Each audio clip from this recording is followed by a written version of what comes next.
Hey guys, this is Coach Derek, co-host of the Soapboxing Podcast. Man, ever since I found this Anchor app, I tell you, podcasting has become a lot simpler and a lot easier to do.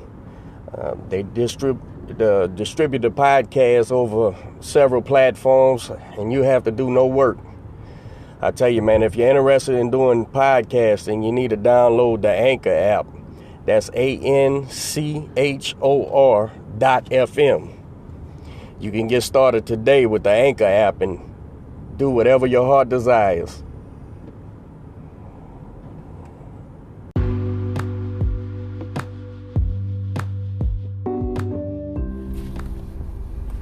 What's up, guys? Coach here. I want to encourage you to visit itrboxing.com for all the latest in boxing news, results, and interviews. My partner Lukey is a boxing insider who has access to camps, fighters, and coaches. He promotes the sport on Twitter, Facebook, and YouTube. Search ITR Boxing everywhere and get inside the ropes with my main man Lukey. Lion is kicking.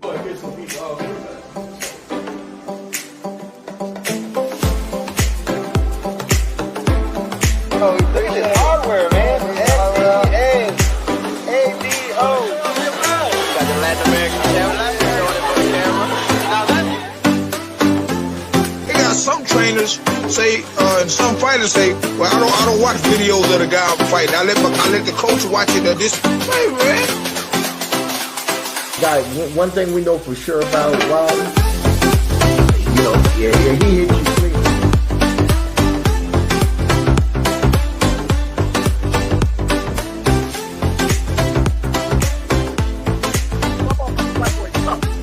Right. And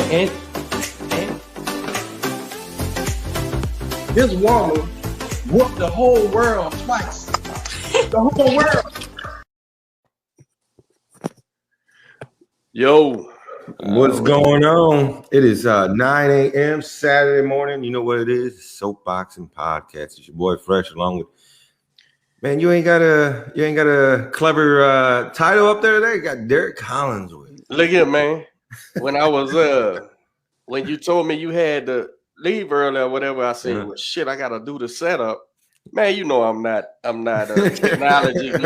This ain't technically inclined. So man, I couldn't even log into the computer, man. I done ran upstairs and woke mom up and said, you changed the password? She had no, I ain't changed the password. I ran back down there. And then so I said, I just put my name, man. I said, man, I had to go regular. Yeah, I had to go with the original. That's what's up, man.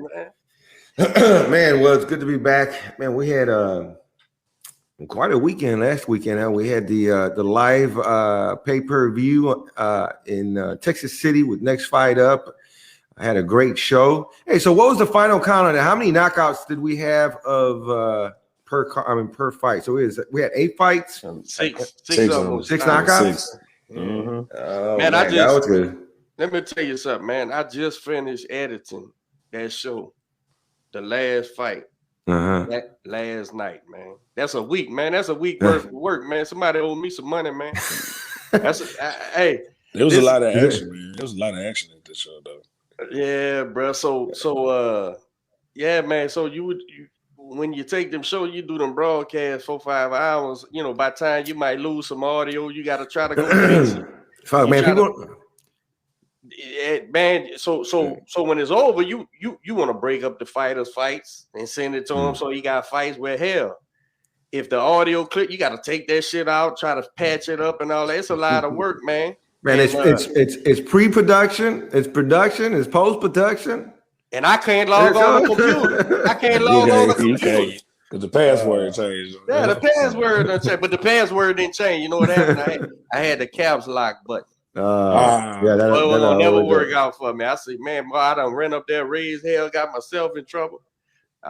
It's work, man. But we'll pull it out, man. It's just gonna get better and better, man. Well, man, go ahead, man. Introduce our guest this morning. Who we got? Man, I got this buddy, man. He might be a little famous, man, but I got this buddy And this is his son, man, Jonathan Foreman, man. How you doing, brother? Man, I'm good, man. How y'all doing, man? Everybody all right? Yeah, man. It's a Saturday morning. I know it's hot as hell outside. I ain't went check. Man, it's been hot. It's hot. I already been out there. It's hot. It's already cooking. It's already cooking. Damn. It ain't bacon grease hot yet. Man, so Jonathan, you was born into it, but like me, I mean, I guess you know, your people made it a lot further, but hey, man, you was born into this boxing, brother. Tell me about it. Man, this is the one thing I've always known consistently my life. Whether I knew, the business, I knew the business side of boxing was the first thing I've always known because my dad was, helping with the manager, a part of George's career, the back half and all of that. And then actually knowing the fight game, that came second nature just from I had no option but to sit and watch old tapes, right? I had to watch guys like Henry Hank. I had to watch Ron Law. I had to watch all of these. I had to watch Willie Pep, Stanley Sadler, Alexis Arguello, Salvador Sanchez. Like these are the Jose Pimentel. Like I had to watch those kind of things because that's the fights my dad always watched. Oh, you know boxing. Yeah, okay. I thought you was a PBC fan. I thought you like promoters.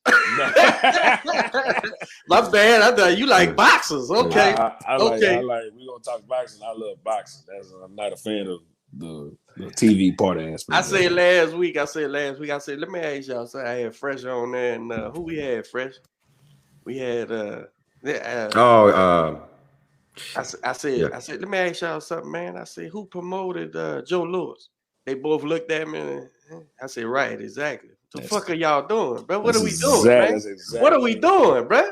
Exactly. I said, this is ridiculous, man. How I was about to tell you, I said, being a boxing fundamentalist, I like to say, this social media, why it allows us to have things like this, right? Which is beautiful, right? You don't have to, when I was coming up, man, hell, in the early 2000s, you couldn't do it. If you was gonna do this, you needed a gig somewhere at some local television show, or at least pay for access cable at the most, right? Like how Max Kellerman started, but this here affords guys like us to get in here. Unfortunately, guys like us have to grow organically because until boxing people find you and say, "Oh, wait a minute, they talking boxing," and let me fight. If you're not doing the quick hits, the nonsense, those guys have 40, 50, 60,000 subscriptions on things and stuff. I know a guy. I got a buddy of mine, bro, writes for the Ring magazine, right? He's and he does a podcast. He does a podcast for the Ring magazine, and he's got like 8,000 subscriptions, bro. Nah, we ain't even close to that, and I ain't shitting on 8,000 subscriptions. I want to get to 8,000 subscriptions. Absolutely. And then you got a goofball on YouTube who said 1.2 who said Mark Breland doped up the windmill. Oh my God! Got 100,000 subscriptions, man. I said, man, it's tempting to make you say, "Hey, man, Mark Breland's a motherfucker," just to see, just to see if it kicks off, man. Yeah, I can't do it. I can't do it because it's gonna mess with my, like we was talking reputation earlier, but. And we know more. I know more. That's the sad part about it. I'm like, bro, y'all insanity, man's insanity, character for years. And personally, the greatest amateur boxer who ever did it to me, the greatest. You talk about somebody who had a jab, like not even just one jab. Hey, bro, that dude was like 100. I think his record was like 100 fresh, 101, and the one loss he had as an amateur was a medical.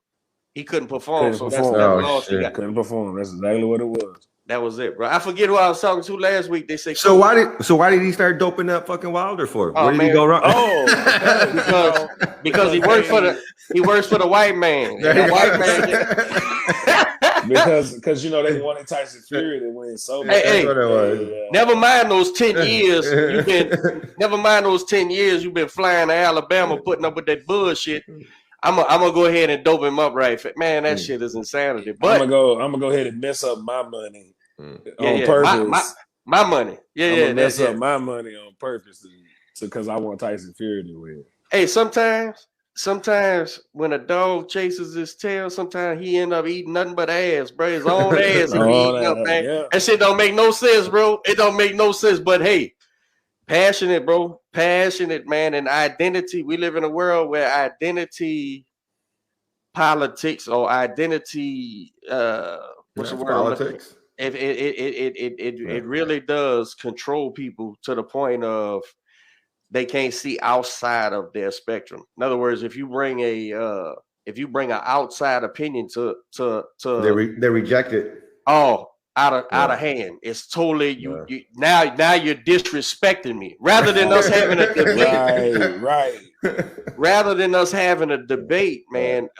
It's I went live that last fight we had in Vegas. I went live during the hand wrapping and the commission, the guy Mike B was rapping Quentin's hand and the other team's representative, and they said, Coach, what you doing? I said, I'm going live to show these fucking idiots that you know how many people had to be in on this shit. I said, and this is for nothing. This ain't a multi-million dollar. Where it's 100 people in here looking, 100 people in this Mickey figure looking. This is just fucking 7 or 8 of us, and you can't do it because we're not all on the same side. It's literally if this happens, you get fired. You get fired. We get banned. Fired is the best position to have because everybody gets sued. Everybody. You saw it.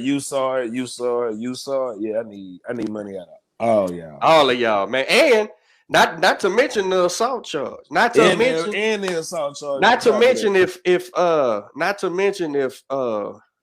Deontay, and this ain't the screw Deontay Wilder show.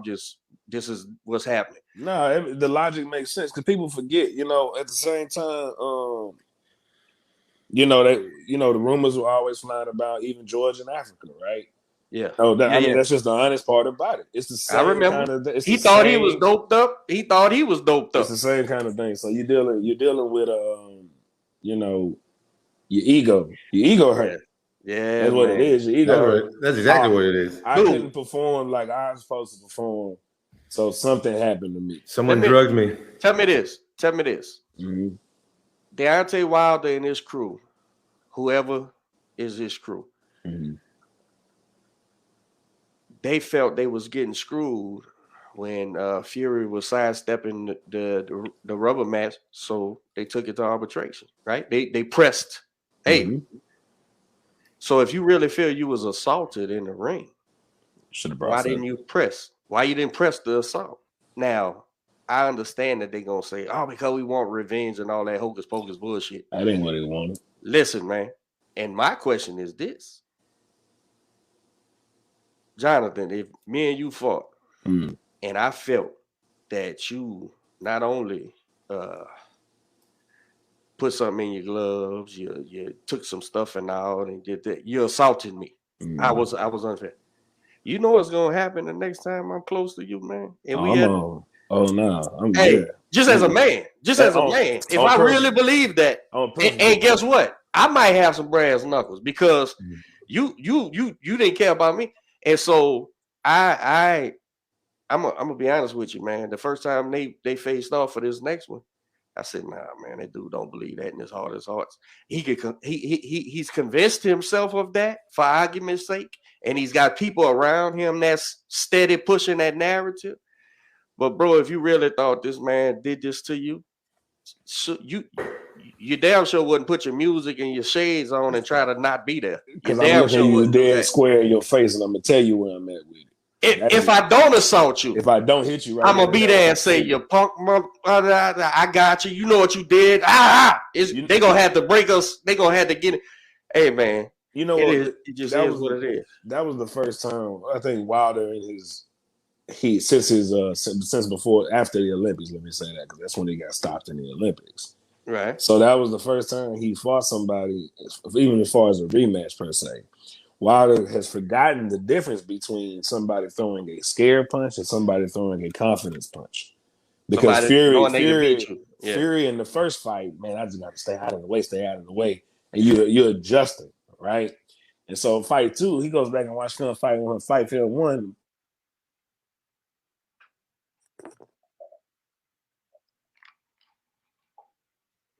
It's a phone call.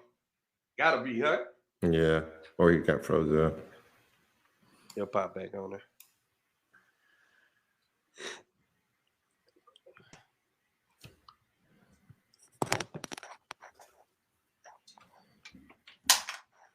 Gotta move my plug.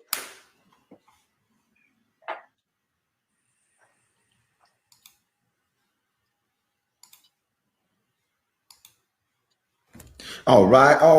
Well, Saturday morning, we had some technical difficulties. We're going to have Foreman back on here in just a second.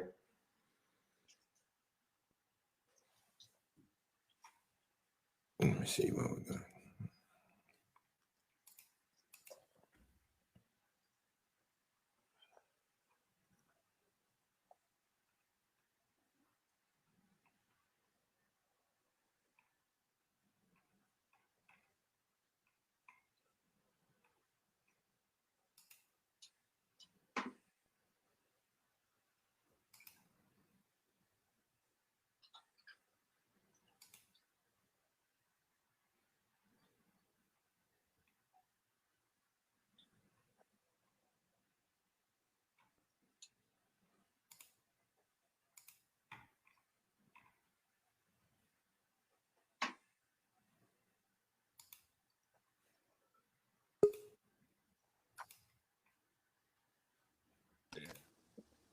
All right. We got him back. I don't know what happened right there. My phone just decided to hate me all of a sudden.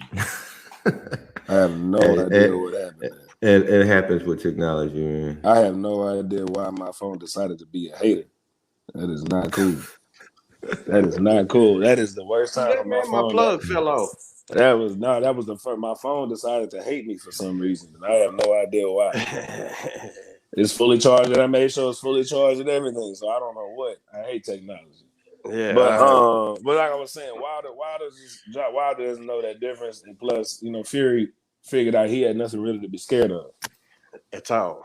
Once, oh shit, it hurt. Don't get me wrong, but I can take that shit and get up. Bet.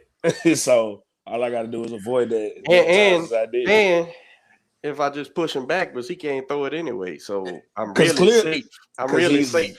He's horrible as hell moving backwards, which that's how I know you didn't listen to Mark Breland ever. At all. You had Mark Breland as a name, and you can see 10 years. And you can see evidence as Mark Breland with some of the jabs that Wilder did through, like Chris Arreola fight. You can see the evidence of Breland's teaching. So it ain't for you not knowing what to do. It's for you choosing not what to do. That's what the difference is. Well, Wilder, from my guesstimation, he believed in his power the same way as his fans. He truly believed, fuck all this boxing, man. I'm gonna just knock this guy out. It's the MLB. I got the and right that's hand a dog. fail. That's a fail. Hawkins back to Big George and Ali, right? Big George saying, "Listen, man, all this hocus pocus about how great this dude is. All right, yeah, he's great. Watch this. I'm gonna punch through this dude." Right. And like and George is one of the greatest privileges I ever had as a fight man was meeting your uncle, bro, because that was a hero of mine, right? And still is. And to hear him say, I'm hitting this guy with everything that, man, I've seen videos of your uncle, bro, busting heavy bags open, bro, busting them open, and it just spills out, and the feeling spills out. And he goes, I hit this man harder than I ever hit a man before. Yeah. And that man grabbed me and said, "That's all you got?" He said, "Shit." He said, "Shit, yeah, that's all I got." Right? That's exactly what he told him. He said, "All you got?" Yeah, it is. Yeah, that's a wrap right there. That's a wrap. So So imagine, so if an all-time great heavyweight, and I don't care if you got him top 10, top 5, he is that. If he can fall victim to that, right? Which to me, in my humble opinion, had you put the second George 2 brain in George 1, now you got the greatest. Now you got the greatest heavyweight of all time. Now you have a different ball game. You have It took that though. Just like to make him right. It took Floyd to get Canelo to where it is. It took 1,000%. You can go years in history with a loss that's supposed to do that. You know what I'm saying? Oh my God, you can do that. I said that before. I told you, Derek. I think one of the biggest things that make a fighter or anyone really is an all-time great or a great is adversary, feeling the taste of defeat and what you do after that. Hey, my pa told me. My pa told me since I was old enough to be told something. Son, ass whoopings work. That's why you do them. That's why we do it. When all logic fails, and I'm trying to convince this man, and I'm trying to say, hey man, sometimes I just gotta kick his ass, man, because now you understand. Now you wouldn't hear nothing else. Now you understand now, and that's what I think. That's what, like you said, with George, with Ali, with Canelo, with because you can't tell me Canelo Alvarez and Eddie Reynoso going into the Floyd fight didn't 1,000% believe. They was gonna whoop Floyd like 40 something other motherfuckers before them. They all looked at that guy and said, yeah, he's supposed to be this Rubik's Cube and shit, man. But look, I'm gonna body this boy. I'm gonna get up in there, physically rough him up. And what happened was you took a physically gifted, because I'm not gonna say, because Canelo's a shrimp, man. People, that's another thing. That's what makes him so great, is that people yeah, man, that's a little bitty dude, bro. And I fit that boy in my pocket, man. and what he's doing is bananas, but not to brag on Canelo to piss man and fresh off. But what we gonna do is tell the truth, right? And Canelo always could thump. He always was a Mexican at heart. I'm a thump. If all else fail, I'm gonna thump this guy out of there. Since he was 15 years old, I don't know. And when he gets with grown men, and so he gets in there with Junior, and he won't even pull a trigger. I'm sure he's looking at his own shit, going, "Man, I want to hit this dude, but he ain't there to be hit." And every time I do, pop, pop. I'm throwing the punch fast enough, it ain't landing. I don't know what happened. But the reason why he's great is because he went back to the gymnasium, licked his wounds, and said, hey, and the most admirable trait in him was he looked at Eddie, who him and I are the same age, and he's leaps and bounds and accomplished so much. I'm sitting there going, boy, you should have got out the street 20 years earlier. But here's the thing. He said, hey, what we gonna do? He didn't say I need another guy. He said, hey, how did you see it happen? Here's what I seen happen, and let's formulate that never happens again. Him, Eddie, and his dad. They did a damn good job by saying, "Hey, bro, we cool. No, ain't trip on that." Yeah, because you know why? Everybody did it before. Everybody did that. Took that L before. It's all good. I'm a huge fan of Eddie Reynoso, man. Huge fan. That guy. Man, it's incredible what he's accomplishing, what he's doing. He's got to be. You know why? He's got to be doing what Canelo's doing.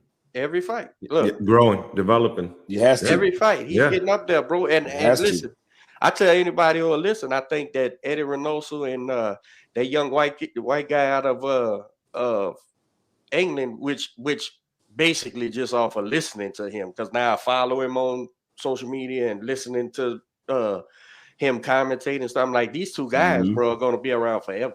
Yeah, these guys are the next guys. That Ben Davison and Eddie Reynoso, these guys are going to be around for a while. They're going to be 60 calling the next guys. This is the next guy right here. So I don't know how they get it, how they got the understanding they got, and I'm sure they had their elders and their role models as trainers. But Eddie proving that he can grow with each fight is what I think is going to make is why he's special, why he will be special, and why he'll continue to grow.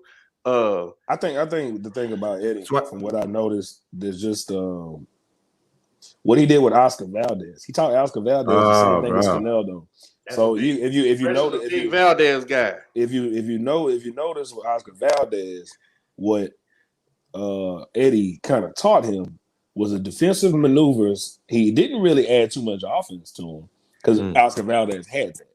What he added to him was his feet on how to move backwards with it. So that manifested itself in the knockout of Miguel Berkel, right? I'm going backwards with each foot simultaneously. Okay, step. Oh, I'm Can in I position. say this? No matter what I'm in position, and he threw the punch, and that was it. Let me say this, and I'm totally agreeing with you. And let me tell you the genius in that from a trainer's perspective is that Eddie Reynoso, and this to me, this is key, bro. With trainers, this is key. Valdez fight small, bro, and he didn't stop him from fighting small. He taught him how to fight small better, how to protect yourself small. That's it. Canelo fights tall, and he shows him how to fight tall and how to protect himself fighting tall and how to not give up. Canelo's 5 foot nothing, right? He's 5'7"? Yeah, all right. Yeah. Oh, he grows an inch every fight. You notice that? The last fight, he was like 5'9".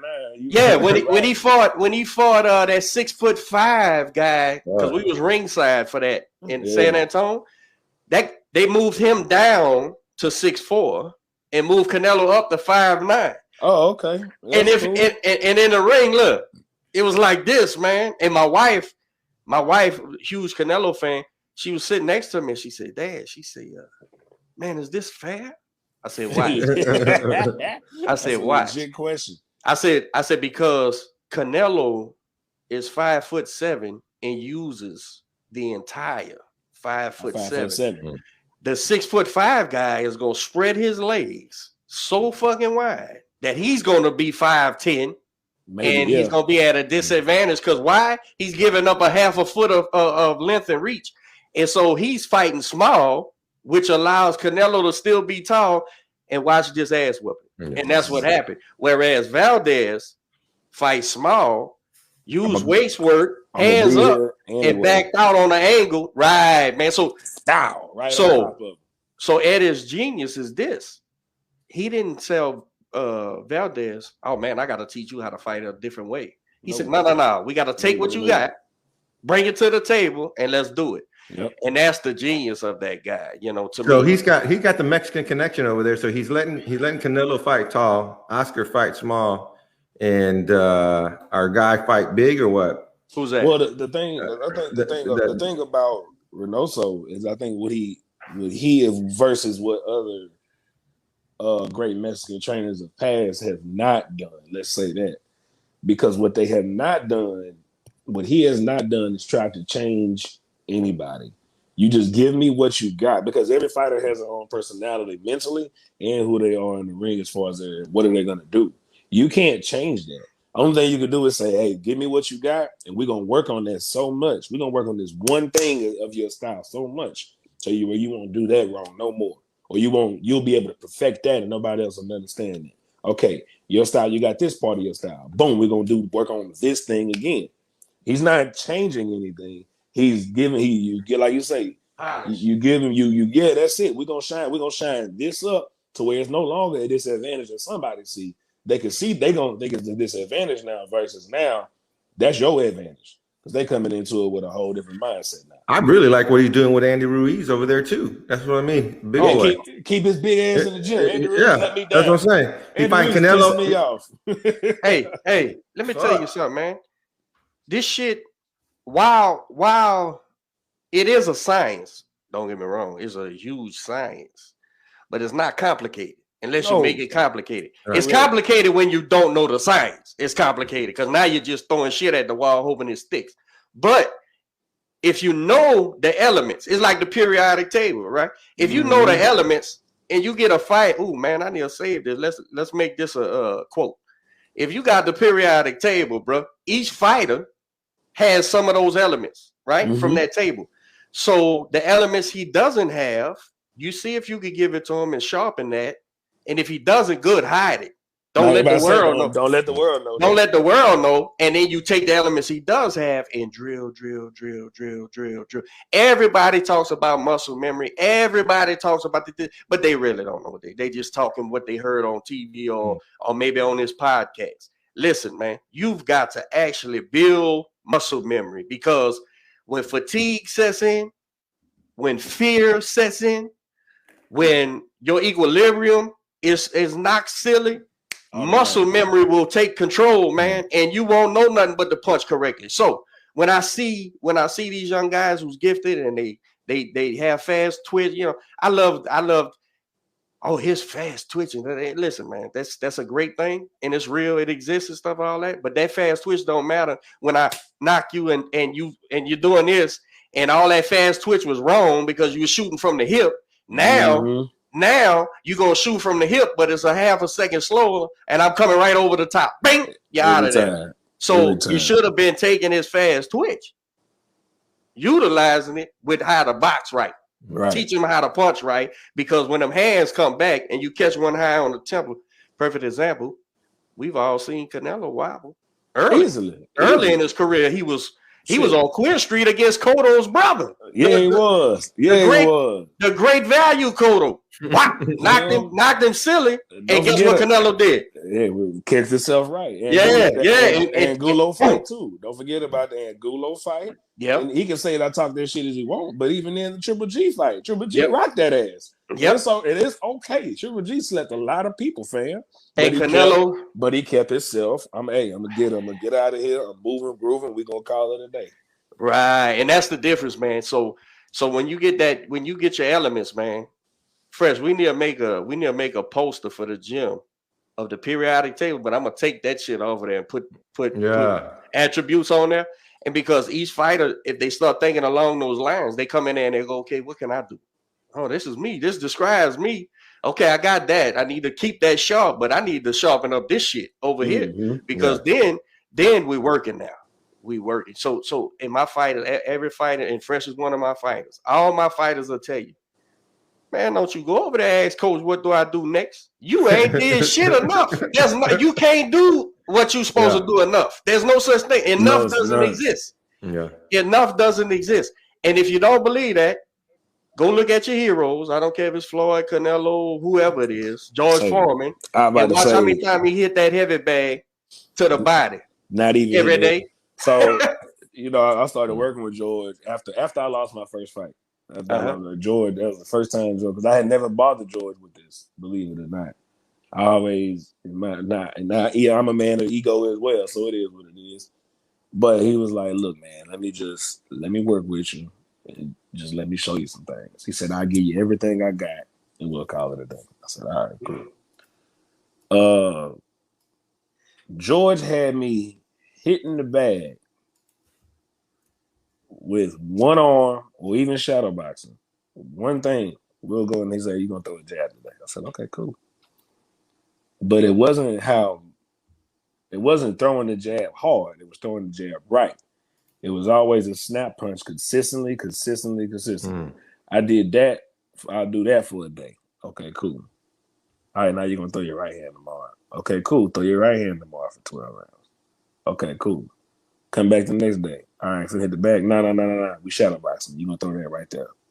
Throw your jab again for another 12 rounds. Okay, we're going to shadow box. Yeah. All right, throw that right hand again for 12 rounds. It was a consistent drill with George, because it was like, no matter what. And even when you got tired, you wanted to drop that arm and shoot it from here. He, come on.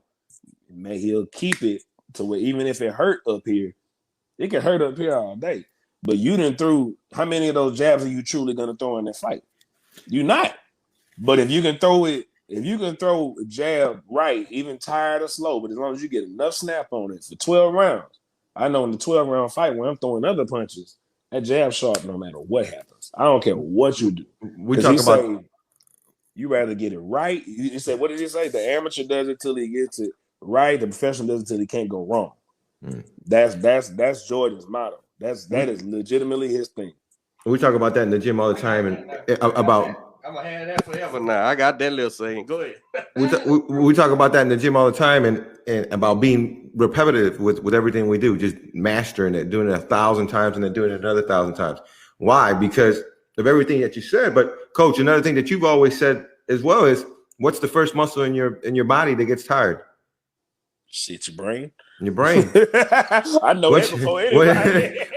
Once your brain gets tired, don't trust your brain. Do not trust your brain, dog. Do not trust your head. That's why that muscle memory comes into play, man. Because your brain, you start believing your brain, your body's just going to follow suit. So your brain, you got to be able to keep. Your brain doesn't have to do much to convince you. It's your brain. Mm-hmm. It's what you do. All your decision making, all your thinking. When you trying to listen, man. And I know Manny learned this. I've been training him what equates to years now. And I know I taught him this had to be the first. As soon as I said, okay, I'll train you. Listen, man. I am a single man, right? That's it. And I'm only 45 years old. I'm a single person, human being. Oh, okay. I knew what he meant. He wasn't. No, I'm a 23-year married veteran. Okay. I knew what he meant. I'm only one human being. Okay, you're only one human being. Yeah. And one person. and here's what it is. I'm only the age I am, and I only know what I was taught and then gained through experience.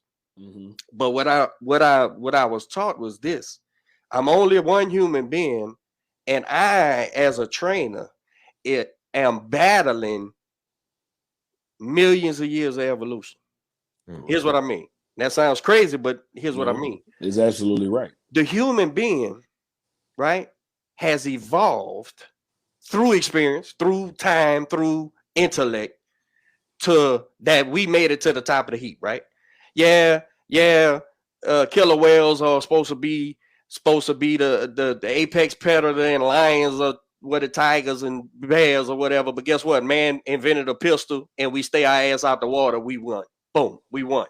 It took millions of years for us to go from grunting bipedal humans to this, and I'm battling that shit because your brain has taught you it's some shit over there, man. It's some trouble over there. Go this way. Mm-hmm. And in boxing, that's not what you do. Nope. In fact, in boxing, I gotta go towards it in this way so he can go over me. Shit. Yeah, so I can avoid some shit.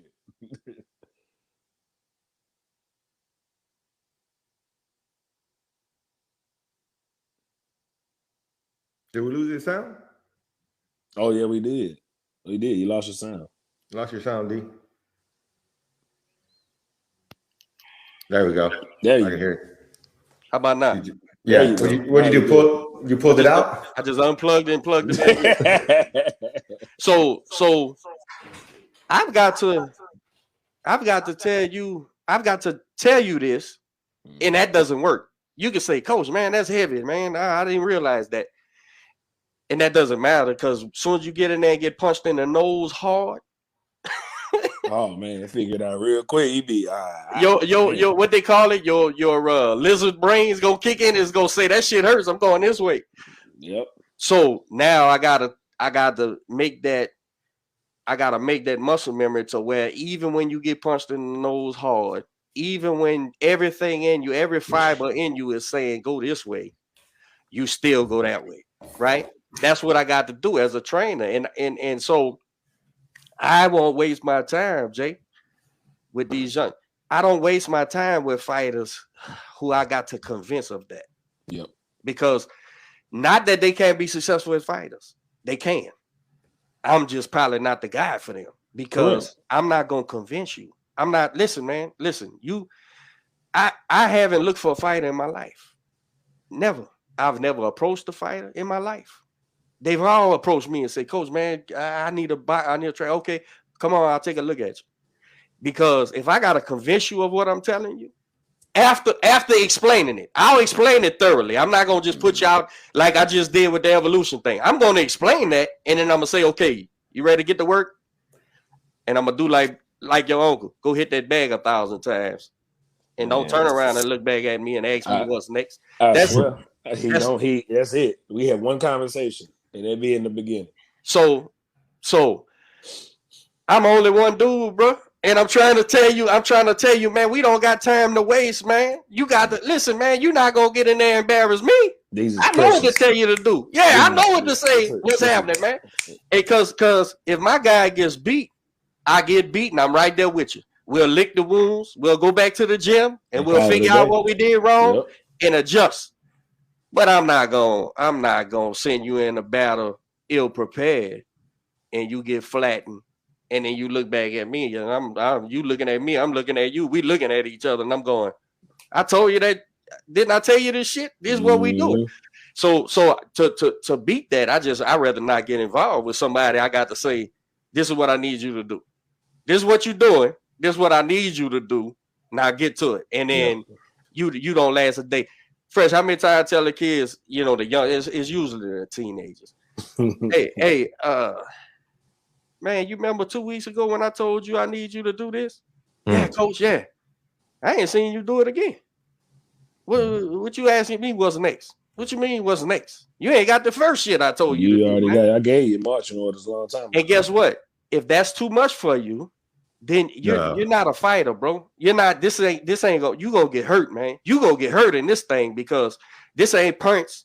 This ain't even when they count points, it ain't points. You get knocked out. That's a wrap. You get knocked out enough times. Guess what? Now your tongue's fat and you're talking through your nose, and your gal's looking at me. Yeah. Nah, don't look at me. Don't look at the kid, man. Nah. So yeah, man. So and guess what? I appreciate what you just said because and I know I went off on a tangent, but I appreciate what you just said because we're talking about a top 10 heavyweight in the history of pugilism. Just said today you're gonna do 12 rounds of snapping that jab. In a minute, that rotation ain't there and that shoulder ain't snapping. Hey. So guess what? Managers learn something too. That damn coach, he be serious when he talk about yes, man. Nah, man. See, you got to do it over and over and over and over. It's a privilege to have George, and I didn't realize. I mean, I've always known he has so much history, but it's like if you want to break down the amount of knowledge that's in George, and literally the amount of knowledge that's in George, I say George, Tyson, and Holyfield because he still had Lou Duval, right? The amount of knowledge that I say that I know for a fact is in those three cats. People forget on George's comeback. All right, so let's just name his trainers. He had Charlie Shipes, Angelo Dundee, right? That you talking Charlie Shipes, who was a great welterweight at that point. He had Angelo Dundee, and he had Archie Moore. Right there. The fan. You had three. You got to have Archie Moore in your corner, somebody who did it at the old age that you're trying to get to. You know what? If you got them guys in your corner, I bet you could become heavyweight champion at 45 years old. I bet you. I bet you can. I guarantee you could. Say, bro. No ifs, ands, or buts about it. And then even then, looking back at it, he had in his younger career, he had Sandy Sadler. Yeah. Think about that. Yes. You had the amount of knowledge that he has in his brain. Let's just say in boxing history, let's count George's experience plus the lessons that were taught to him. If you really want to count all of that up from everybody that was around George probably has about 400 years of boxing in his brain. Easy. Because one thing about boxing, the styles change, but like you say, the science is something. No. Styles become in vogue.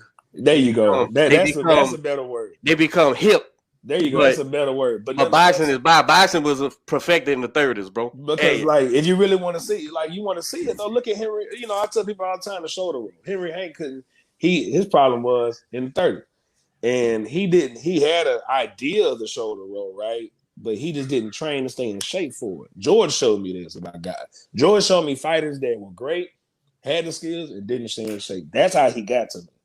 And if from ever since then it messed Don't me. matter. It doesn't messed matter. me up. You don't stay in shape, it doesn't matter. You shit the bed. Because the later rounds, you tired, and the other man, he ain't tired. Right? He showed me fight. Well, you just gave away your advantage. Because even though you had the skill, you wasn't in shape to use the skill. So that's the difference about having that knowledge. So for him to even try to pass down 400 years of knowledge is nuts. You know, I say the only other person I know for a fact that probably has a knowledge of his is his son, Monk, the one that used to fight. Right. You know, Monk. Now, you talk about a boxing brain. Goodness gracious. I never met him, but I know you talking about. I watched him fight. I watched him fight at the Humble Civic Center when I first got to Houston. I first came to Houston in 2000. When Monk fighting? Monk was fighting when I left for the Navy. I left for the Navy 2010, and I think he was already fighting. Okay, so when I first got here in 2001 to 2000, so it must have been the second time when I came back after Katrina in 05. And, you know, from 05, then I got involved with boxing here in 07, opened a gym in Missouri City. And in 07 to now, I've been consistently here in Houston. And I remember going to the Humble Civic Center because Big George was doing. I guess that was wrong. I guess that was y'all doing the Foreman fights. And I seen him fight, bro. I know for sure I seen him fight. And he's a big boy too. How tall is he? I'm 6'4". Yeah, he's a big guy too, man. But yeah, man. I never got the privilege of talking that boxing with him, though. So I'd imagine. Oh man. I mean, I mean, shit, bro. How can you not? Unless you just a hard-headed kid who didn't want to listen, man. But it's easy. We did last week on my dry erase board at the gym. Mm-hmm. Me and Quentin, I said, Q, I said, now write on there your 5 best fights you learned from, right? And he wrote them down. And I said, well, I'm gonna write my 5 best fights. And I wrote them down. And right there, I think at number 2 or number 3 was Foreman Mora. And Coach Jaime came in, he pointed to that one. He said, why is that on there? I said, why is that on there? Come on, man. I said, you can learn more from watching this fight than you could from a lot of things at one time. Right. And he said, then he pointed to that number 1, which was Louis Schmeling 2. And he was like, why is that? I said just because that was the greatest fight that ever happened. That's why, because the man had the world on his shoulders and no one could have dealt with that pressure. Absolutely not. No one on earth. And not only did he deal with the pressure of it, do you know that Joe Louis hit Schmeling? Fun fact, fresh. In a rematch, Joe Louis hit Schmeling in the side and broke and crushed 2 vertebrae in his back. Did you know that? Yeah, crushed his back. Yep. He hit this man so hard. I said that he had to hit him with the authority of his ancestors, bro, when he hit this guy, because, and they say, and you can't hear it on the videos, but they say, like, from live reports, they say that Schmeling let out a holler. Yeah. When Joe Louis, it curled your fucking hair, bro. The hair on back of people's necks stood up because when he hit him, it was a blood curling, like a horror. Like, this dude just killed, something's wrong. Well, come to find out, he broke his back, bro. He hit him so hard, he crushed his vertebrae in his back. And so, I'm saying that to say this: at 6'2", 199 pounds, 205 pounds, maybe 200. You can't stack men big enough to beat the bomber when the bomber was right. When the bomber was right now, there ain't nothing you could do. And people forget. And George actually has pictures of his sparring partners, man. So. His sparring partners were monsters. Was Tyson Fury size, bro? I seen pictures with Joe Louis. Joe Louis looks like a little Mexican kid standing next to some of these guys. Man. Yes, bro. That's a whole nother animal, man. And guess what? Because it ain't vogue, because it ain't hip to understand the science of pugilism. Any ism is a science, right? Correct.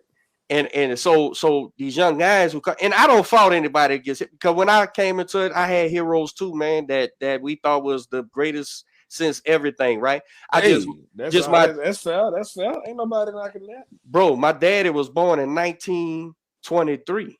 So he was there to say, come here, boy. Ain't nobody better than what I seen right here. Come here, boy. Let me explain. Ain't nobody better than what I seen. And as a young kid, you gotta say, well, shit, he know I don't know what the hell I'm talking about. So let me see. And then as you grow, you start understanding and say, oh, I get it. I get it now. I think like the point you made, and I think that's how I knew. The point you made, you was talking about because me and George had this conversation about Joe Lewis's feet.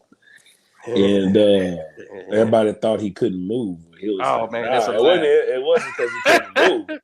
He just always wanted to make sure that no matter what happens, I know I can punch you from any hand and it's gonna hurt equally because I need to be balanced at all times. My pa told me, bro, Jonathan, my pa told me, see, let me say something, because you know I'm a 70s baby, but so Tyson, right, was, you know, I thought Tyson was Superman, like they was telling me, right? Everybody, Tyson 5'11", 210 pounds in his prime, and I remember saying, my dad is 6'5", 300 pounds, right? My daddy can whoop everybody. You know, as a kid, you said my daddy can whoop anybody, but he probably can't get Mike. Shit, I don't know. That's how big in my mind it was, you know. And I remember saying, you know, he's so fast and da-da-da-da-da. And it's so funny today as a guy in his mid-40s, and I still hear like 60-year-old men, late 50-year-old men think Mike is what he was supposed to be, but it didn't pan out that way. As great as he listen, I'm not shitting on Tyson. I'm still a Tyson fan. Oh, forever. But you're right, though. You're right, though. But they still look at Mike like, oh, you know, the greatest. Oh, if Cuss wouldn't have died, the fuck out of here, man. You ever read the books, man? Cuss facilitated not holding him accountable. That's had he held him accountable, he might have fucking been able to do all the things we wanted him to do. It is what it is. It was a check. It is. Cuss knew it was a check. He knew that was his last hoorah, and he hated everybody who shitted on him. And so I got this special fighter that fits my style of fighting perfectly, and this is my last hoorah. Hell, he checked out before he even won the title. So he really went haywire. But I remember saying, man, he's so fast, he's so blessed. My pa used to say, let me tell you something. Joe Lewis's right hand was so fast, you didn't see it till it came back, bro. You didn't see it till it came. He plied it, it got next to you, whoop, and it was over. That was it. Guys was over with. They just seen some blurry shit, and it was over with. And now with the luxury of, you know, this was just stories when I was a kid, but now we get to watch and see. Yeah, we get to see. Joe Lewis, Joe Lewis was sleeping boy. Yeah, look, he's walking up, and guys, he's walking up just enough for you to stay still for a second. Bah! And it's over with. It's over with. And he's slow. It was a slow creep for Joe too. I just told you this man punched a guy in the side and broke his back, man. This ain't regular shit. No. We ain't talking about regular shit, man. Hey, what was that? They had a myth where he punched a tank with a glove on or something and dented it or something like that. Hey. It's some wild stories. Joe Lewis, bro, was bigger than we could ever imagine, bro, in the 40s. Bro, the president selling out Yankee Stadium. Let me ask you something, man. Let me ask you something. You think Joe Biden was gonna call Deontay Wilder and say, son, I need you to whoop Tyson Fury? Oh, absolutely not. Who was it? Roosevelt or Roosevelt? Truman? Yeah.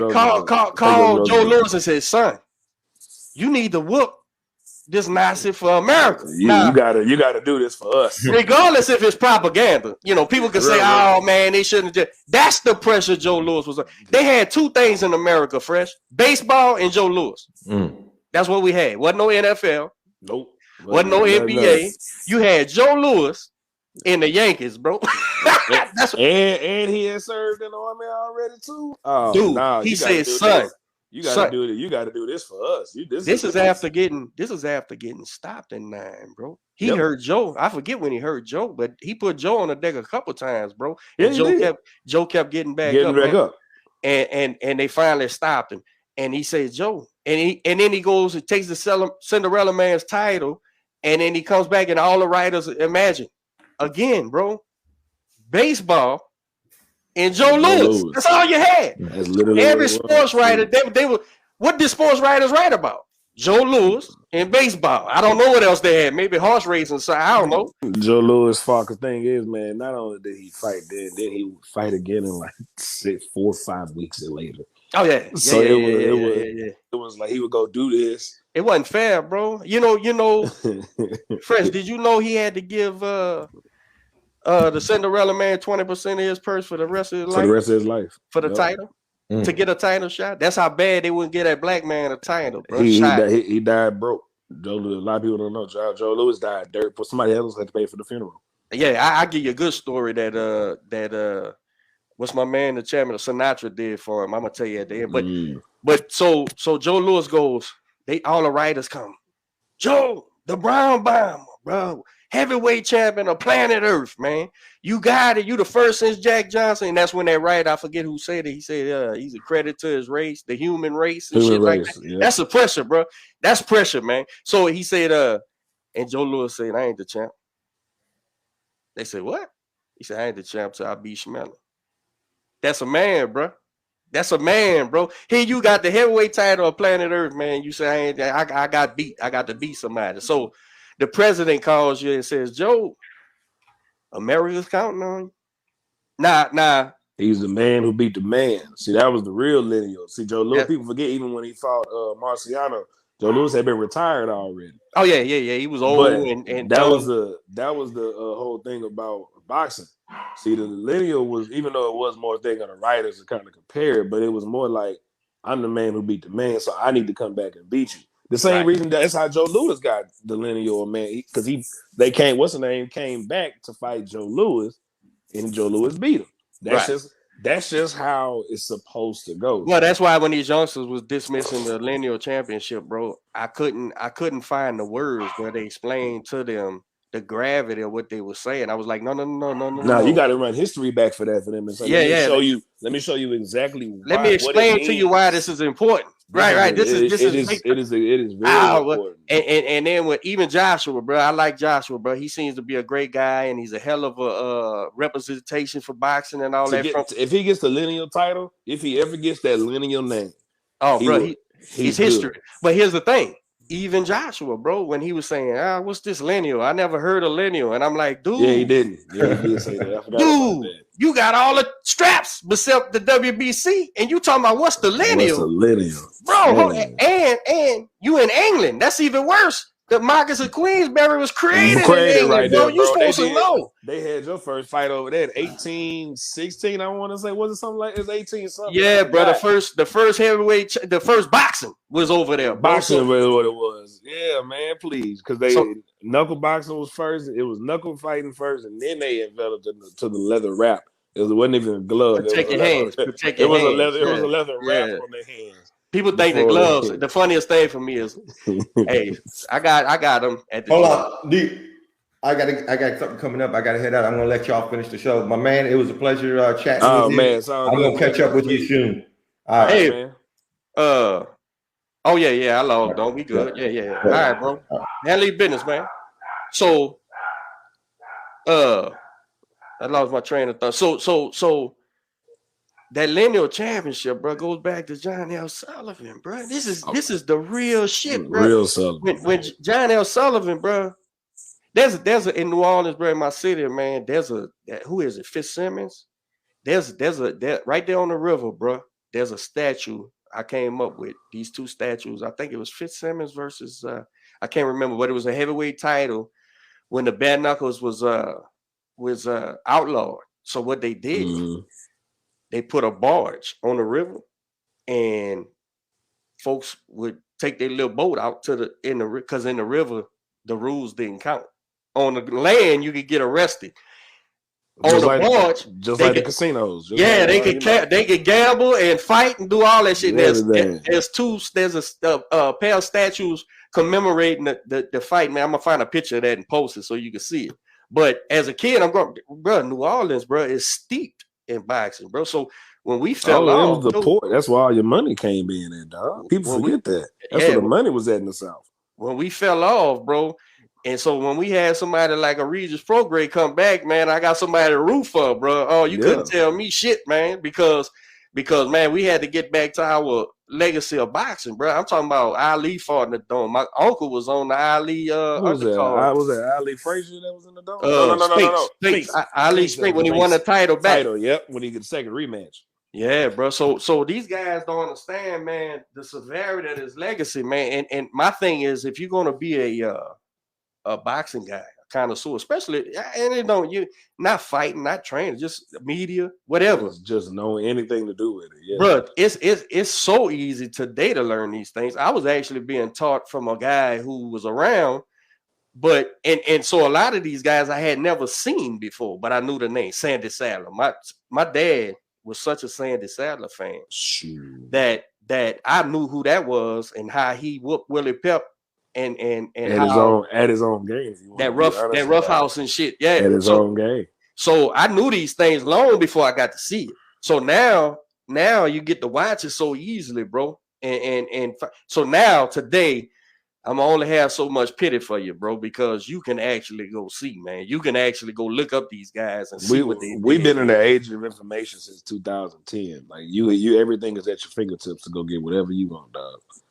That's the one thing. Whatever you want, you can go get it. 1,000%. So if you don't understand it or know it, bro, that's on you. You ain't trying to. And that's why I hate even talking about some with certain people or fans, man, because it's just like, oh, they gotta. You know what's the easiest question everybody always asks? You talking about who promoted Joe Louis, but I asked who promoted Ali. I said since everybody knows everything, right? And I was like, a promotion is their job is one thing and one thing only. Their job is just to promote the fighter. They don't have to put their name on anything to say, oh, we are promoting this fighter. It wasn't supposed to, because if you ask somebody properly, they'll say, oh, the Kentucky group was the one who got Ali out of there. Who was in the Kentucky group? They ain't gonna name not one soul from the Kentucky group that had Ali and moved his career. So that's why it bothers me when people talk about Frazier. They Cloverleaf group that did Frazier. You don't know who the hell that was. Who the hell is that? They're not supposed to. You know, and so because the thing is, like, when people, for instance, we talking about, Crawford got to sign here in order to get the fight. No, he don't. Nobody has to sign anywhere to get the fight. That's why Roy Jones told all of them, I never signed with no promoter on purpose because I didn't want anybody to say they got in the way of me not being able to fight who I wanted to fight. I was the king of the hill, or if you was king of the hill, whatever, I come to your TV commercial, come to your TV promoter or whoever, and come whoop you there. You know, people forget he fought Bernard Hopkins, James Toney at their best, man.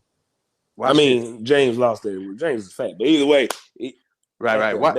Watch this though. To take what you're saying and let me revert it back to Joe Louis. Joe Louis, because of the times, right, and how Jack Blackburn knew the chance of him getting a shot at the heavyweight title was slim and none, right? Yeah. People don't know. They used to take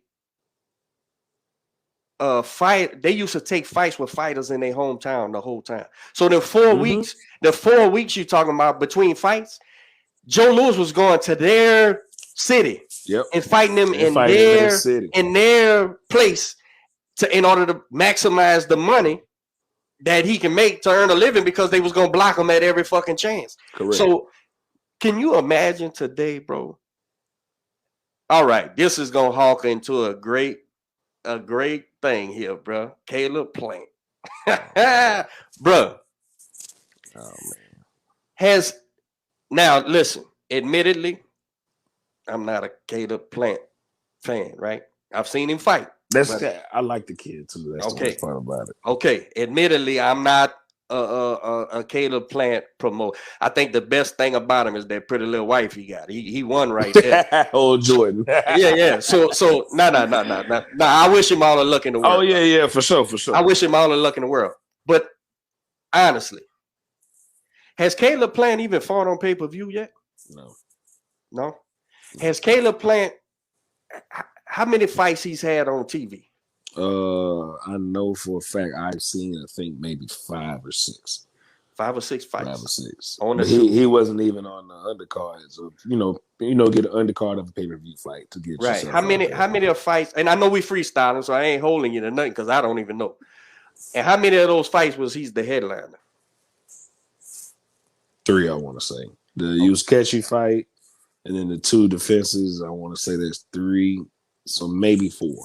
Maybe 4. So he's been on the tube 5 or 6 times, Cable. And he was headlining 3 or 4 of those fights. And he been a champion for what, like 3 fights, right? Something like that, 3, 4 fights. Yeah, 2. Yeah, Truex. So Truex fight. Oh yeah, the Truex fight. So yeah, so Truex, Mike Lee dude he fought, it was catchy, and yeah, so that's it. Yeah, whatever. Bro, I would love, and somebody could come on here and tell me, I would love to know throughout the annals of boxing, or no. Let's just say since the 70s. Let's go from the 70s.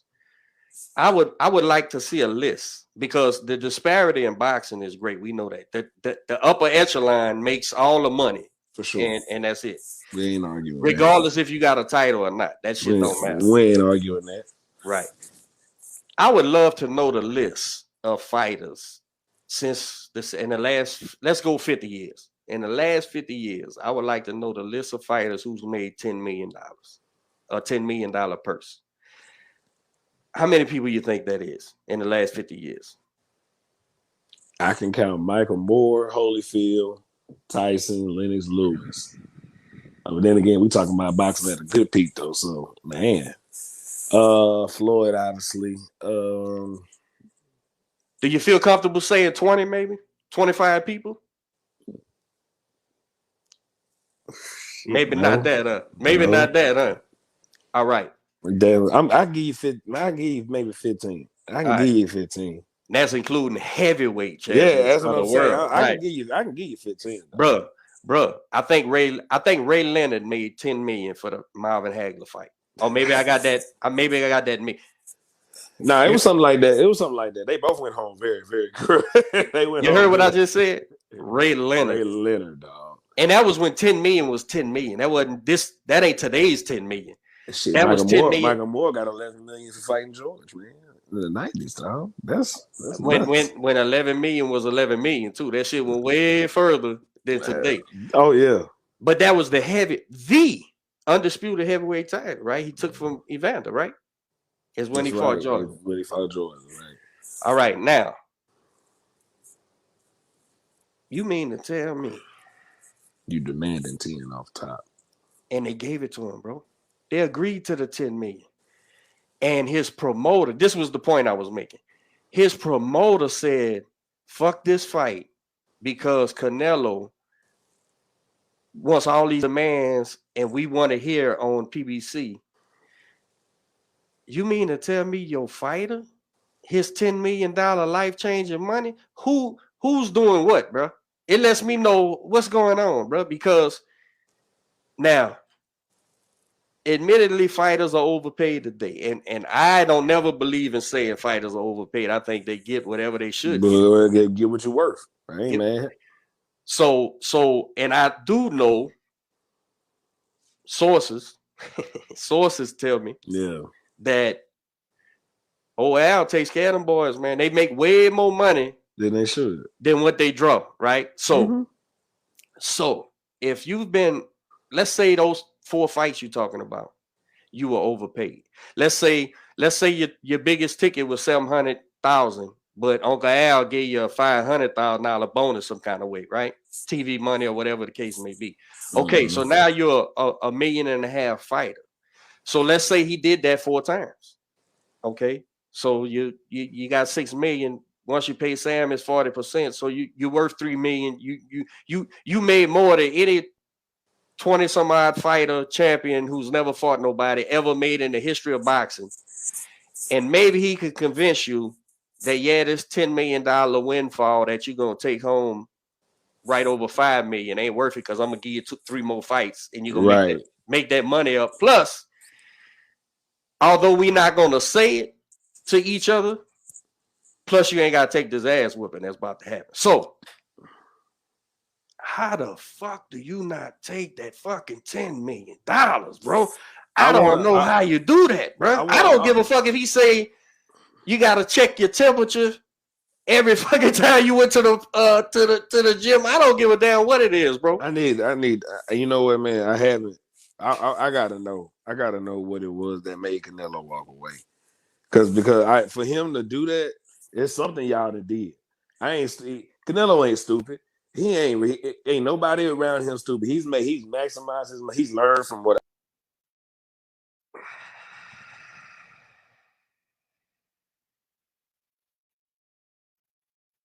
We gonna let him back in and back out, bro.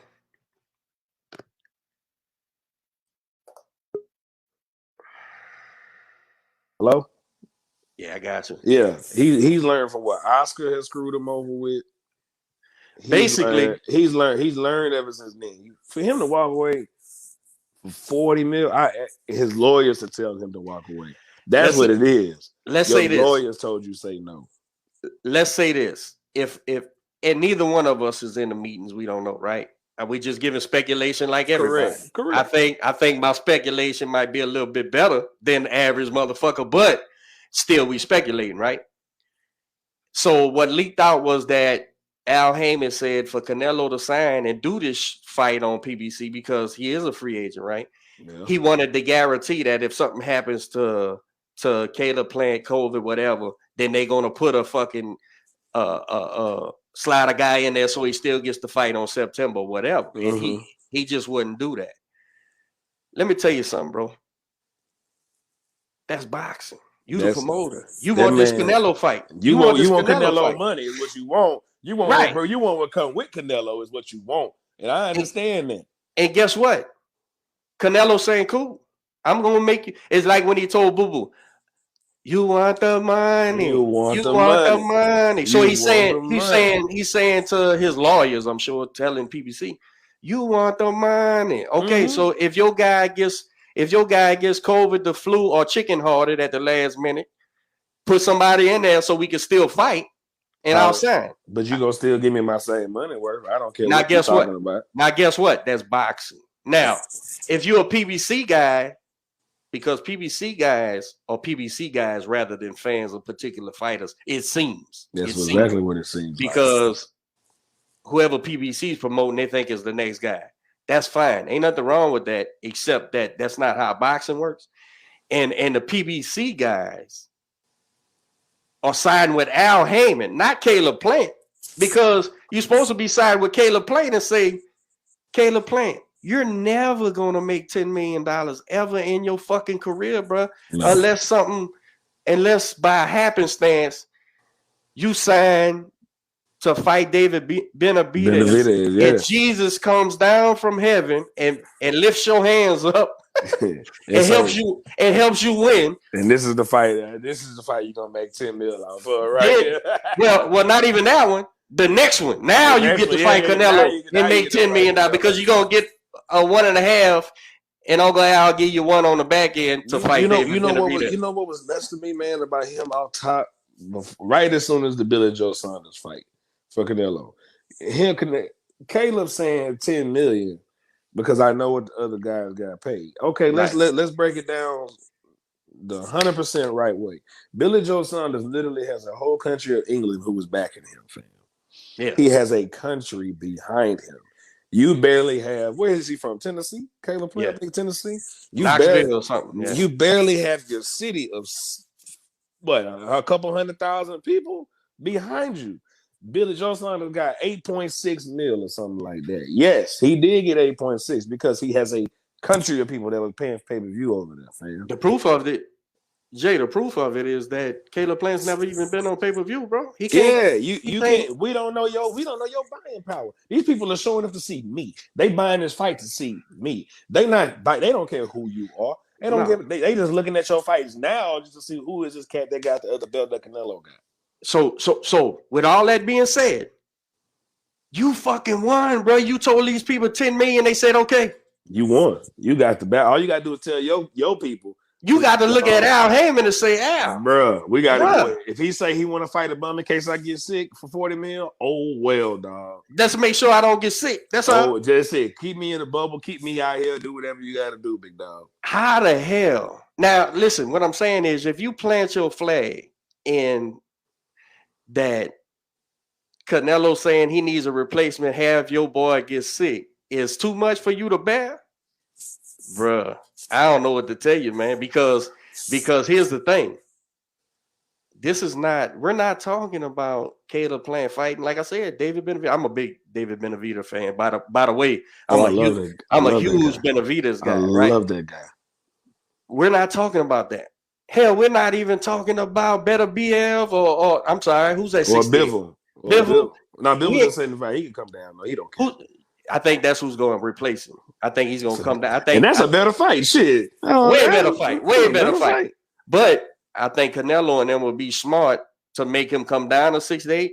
And it's only 6 weeks out, but hell. He can get it. Bivol's a 68 fighter. He only went to 75 to try to find some fights. But, bro, would you be surprised if Canelo says, nah, let's do it at 75? Come on. Oh, no. Not at all, bro. Now, I ain't got to worry about making 68.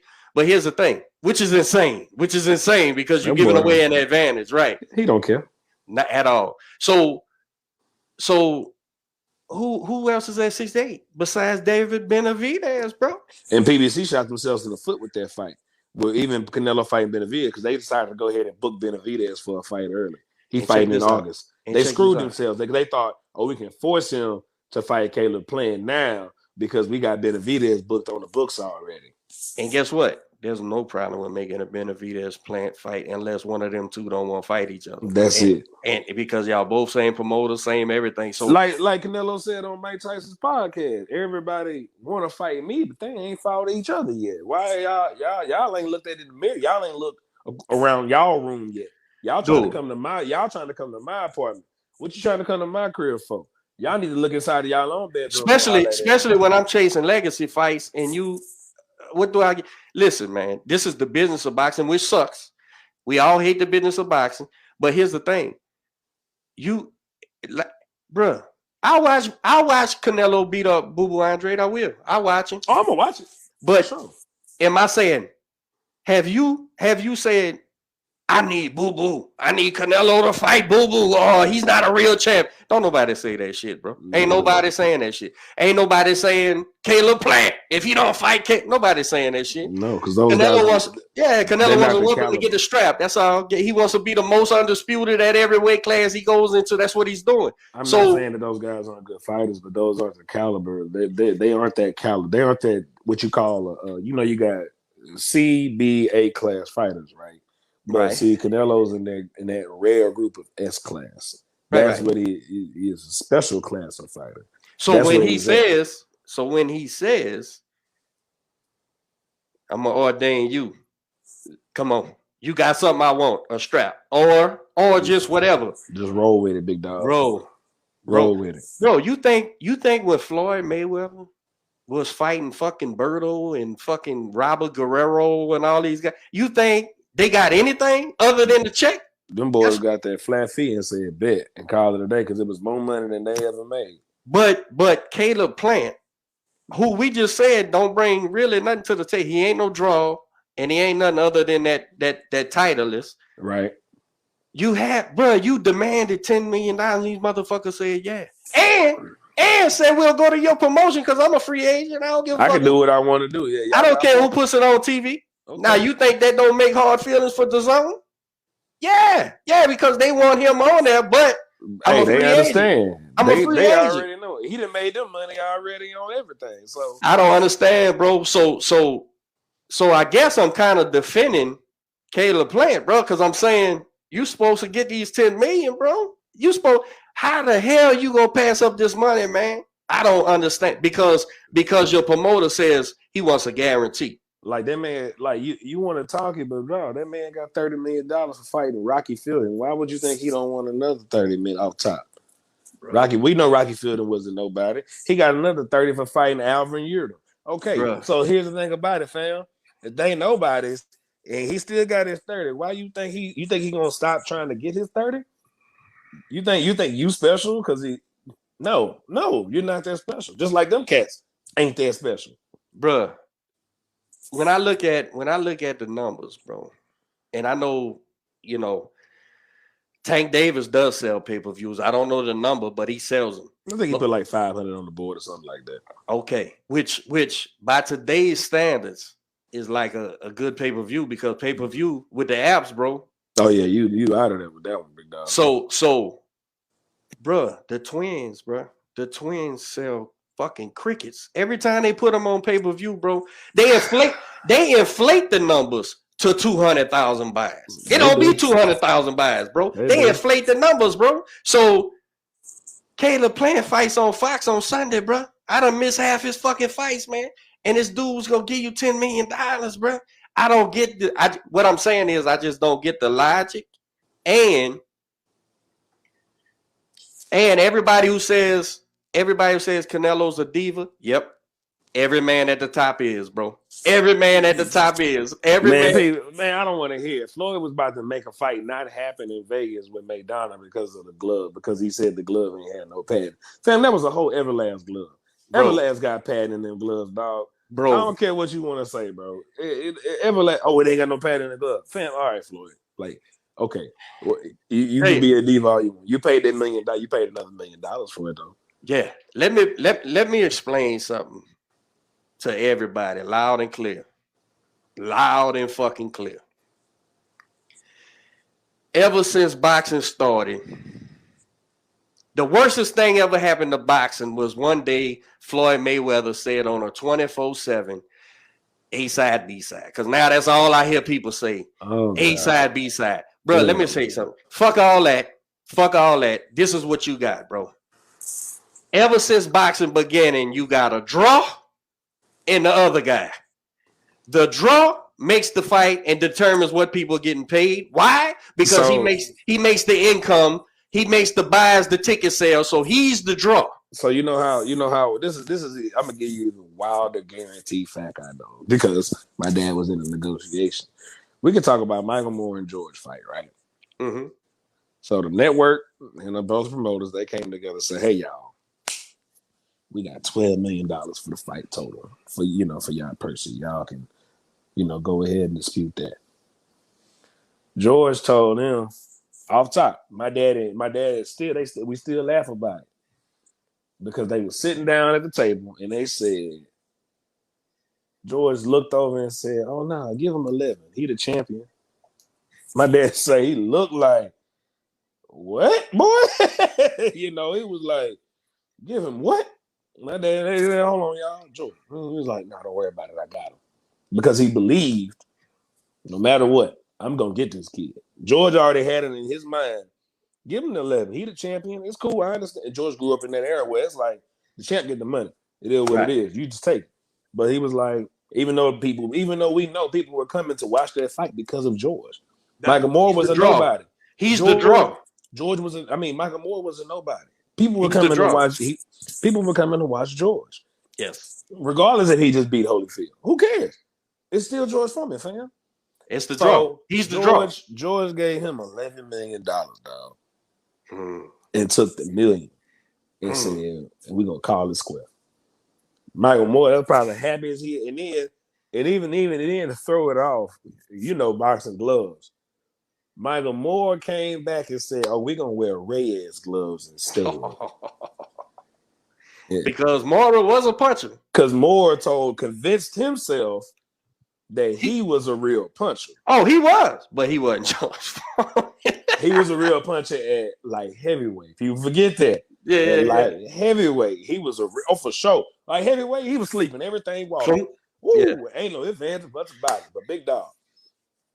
This is the hardest punching man in the history of boxing. That man didn't put down Evander Holyfield, and neither did you. So what's up?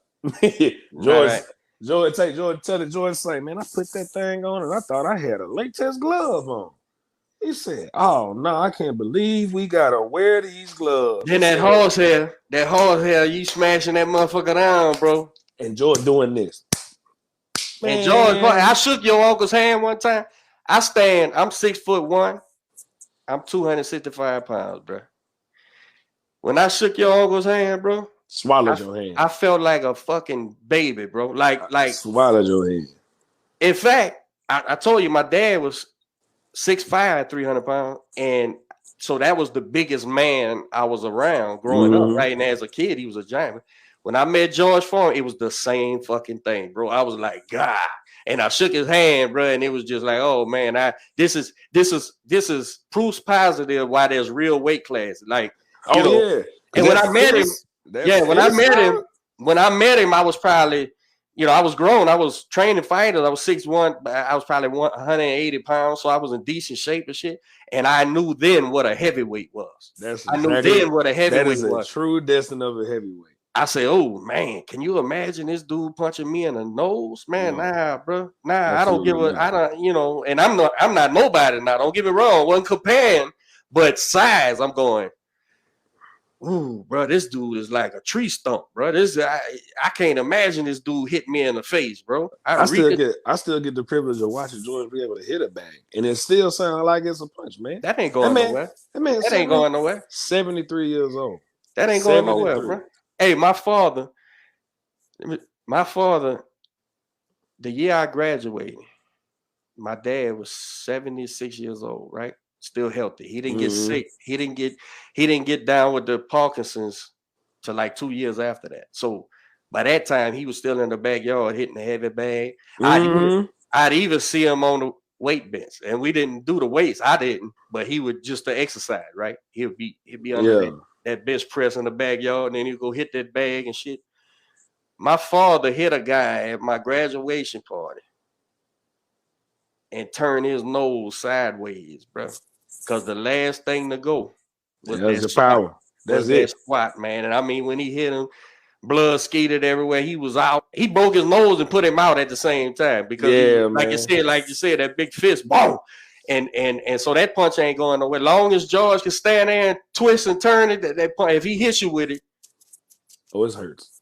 You're out of there, man. You out of there. So that was George gifting the champion just because of because of what it was. That's respect. Legacy of the fight. It's a legacy. George knew what he was up against. And Mora never made that money prior or after. I promise you. So I think he only fought like 2 times after George. I think. So these things, the business of boxing, bro, is crazy to me how it does. Certain things don't make business sense, man. And it's like fighters, the only people take that back. Fighters have a shorter shelf life than trainers. But the shittiest man on the totem pole is the trainers. You know that, man. They don't get paid. And by the time the real money comes, we gotta agree to the flat fee or get the fuck on because one of the two. Because a promoter got a face that he's used for his trainers, right? So the business of boxing, bro, is such that fighters' shelf life is so small, bro, that like it was a miracle. Caleb Plant was really in a miracle position.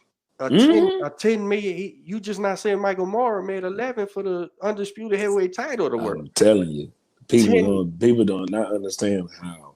$10 million, bro, for a kid who never been on pay-per-view. You never even been on the co-main or undercard of a pay-per-view. Correct. You got a blessing. You've got to say, hey, Al, bro. I know he want this just in case I get sick, but dog, what are we doing? Gotta give it to him. What are we doing? Gotta give it to him. You're not doing anything like the Zone had just paid. You can't. Here's the thing about it. Habit. The Zone paid him twice for fights like that, whether it was whoever he wanted to fight or somebody feeling. So you can't expect him to say, "Oh, I need to take less because now I ain't fighting Caleb Plant." Nah, fam, I got like you said, I got 30 for fighting Rocky Fieldman and another 30 for fighting Albert Yurdo. Jay, what you mean? I don't have to take my money? No, I'm gonna take. Either you give it to me, or they gonna give it to me. Let's pretend you're the 168-pound IBF champ. I think he got the IBF. Yeah, IBF. Right? Yeah. Okay, you the 168-pound IBF champ. You're only in this to become the undisputed world. Oh, you should be. I got everything else. This fight's got to be made. I got everything else. Give him what he want. And you say, oh, and he's gonna give me $10 million? Get the fuck out of here. Give me what he want. Hey, baby, you gotta sit at home. I'm going to camp. Give me. Bro, I'm out here, bro. I'm gonna holler at y'all later. I'm gonna holler at y'all. Hey, when I get back, just know we straight. Yes, super straight, straight. When I get back, just know we straight. So, there's nothing that gets in the way of this fight. If you're this kid's manager or advisor, You're supposed to be advising his career, man. You're supposed to be, this is what you're trying to do. Now, listen, you can plant your flag on your PBC bullshit. Just don't get mad that I ain't listening to it. Cool. I ain't paying attention to that dumb shit, man. What are you in the fight for? What are you in the game for? Then you got David Benavidez say, put me in the fucking ring with the Russian from Rocky. I don't give a fuck what you want to put me in the ring with. I'm fighting.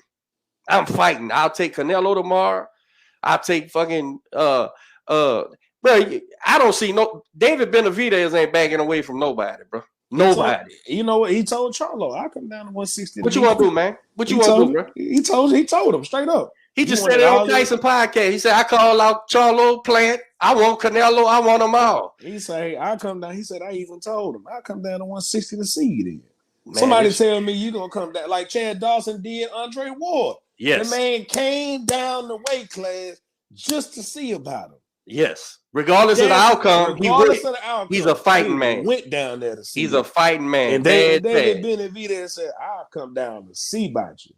What you want to do? What's up? And then he won, like you say, Charlo came with the demands, and David Benavidez was like, okay. All right, cool. Said okay, cool. And then all of a sudden they go crickets. Nah, don't poke that bell. And when that bell yell back at you. Well, I seen where Miles said something about David Benavidez, and it was popping. And David Benavidez seen it and said, oh, okay. Yeah. And then they interviewed Ryan and Shields right after that. And Ryan said, we ain't fighting David Benavidez. David Benavidez at 68, man. We had 160 pounds. Now, as a trainer, I take with that man. I take over David Benavidez and Charlo. I'm listening to Ronnie and going, yeah, Ronnie. Yeah. That's Ronnie, because I know Ronnie.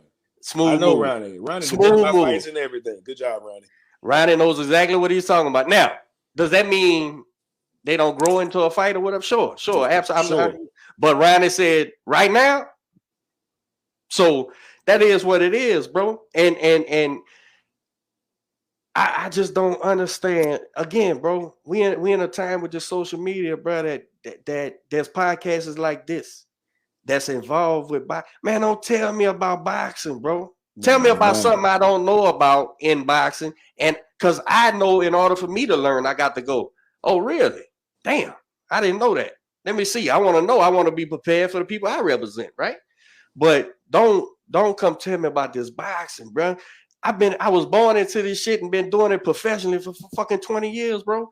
And you gonna come tell me because you're a fan of a promoter that this guy, bro, the funniest thing, I put out a tweet when this shit went haywire. I put out a tweet, said, well, I'm damn sure glad Canelo didn't have to fight Plant, man. That was a rough one.